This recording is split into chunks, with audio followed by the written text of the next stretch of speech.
So in today's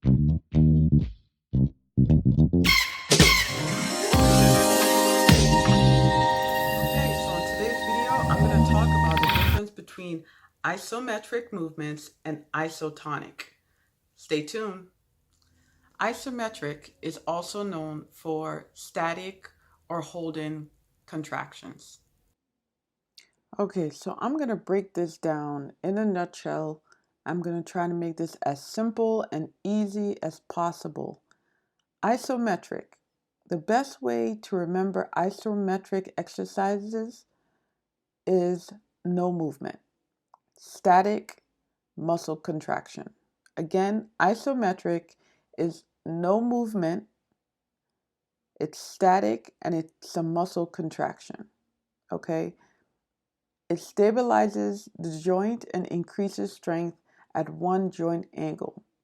So, for example, someone that may have had a GH joint injury, which is glenohumeral joint injury, or rotator cuff, the doctor would most likely prescribe isometric exercises initially before isotonic exercises.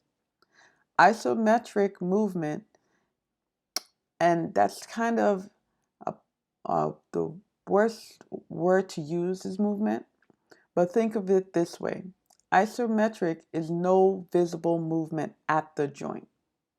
I have a few images here. I'm not the owner of these images, and in my description below you will find the image reference.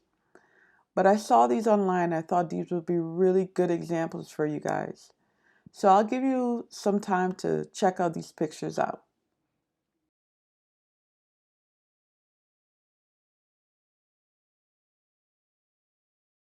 Isotonic contraction. Simply muscle movement causing a contraction when lifting or moving an object. So, talking about isotonic.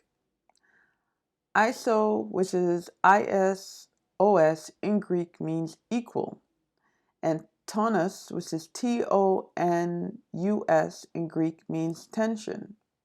So think of it this way: isotonic is equal tension.